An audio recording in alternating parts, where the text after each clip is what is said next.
Tubal blockage అంటే ఏంటి? Fallopian tubes దానికి ఏమైనా సిమ్టమ్స్ ఉంటాయా? కాజెస్ వీటి గురించి తెలుసుకుందాం.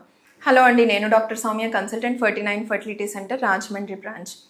First and foremost, bilateral tubal block or unilateral tubal block ఏమైనా సిమ్టమ్స్ ఉంటాయా అంటే మోస్ట్ ఆఫ్ ద కేసెస్లో సైలెంట్గానే ఉంటుందండి. మనకి ఏమీ సిమ్టమ్స్ ఉండవు ట్యూబ్స్ బ్లాక్ అయినప్పుడు.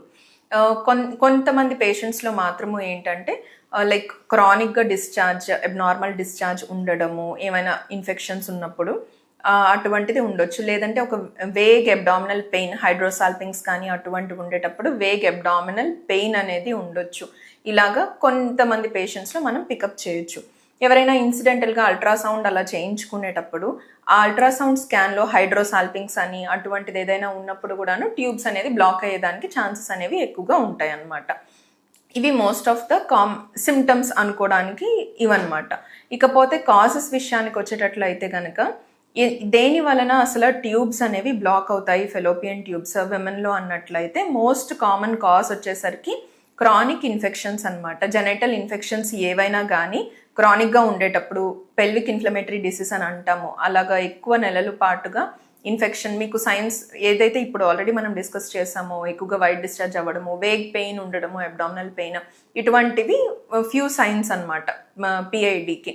నెక్స్ట్ వచ్చేసరికి పెల్విక్ ట్యూబర్క్లోసిస్ అనమాట. ఇంకొక కండిషన్ ఏదైతే ఉందో పెల్విక్ ట్యూబర్క్లోసిస్లో కూడాను మనకి ట్యూబల్ బ్లాక్ అనేది ఉండేదానికి ఛాన్సెస్ ఎక్కువ ఉంటుంది.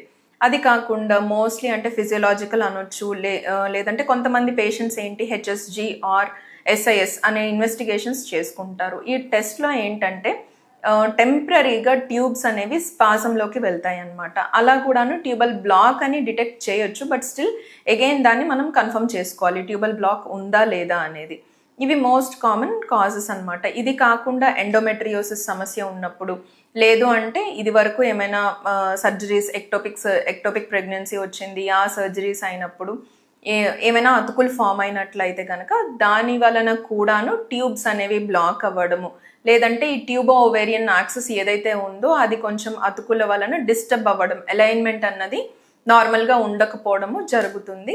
వీళ్ళలో ఒకవేళ ట్యూబ్స్ అనేవి ఎఫెక్ట్ అయినట్లయితే కనుక మనకు ఉండే ఆప్షన్ అనేది IVF. Most of the cases వీళ్ళకి న్యాచురల్గా కానీ చిన్న పద్ధతుల్లో కానీ ప్రెగ్నెన్సీ వచ్చేదానికి ఛాన్సెస్ అనేవి బాగా తక్కువగా ఉంటాయి అన్నమాట. Thank you.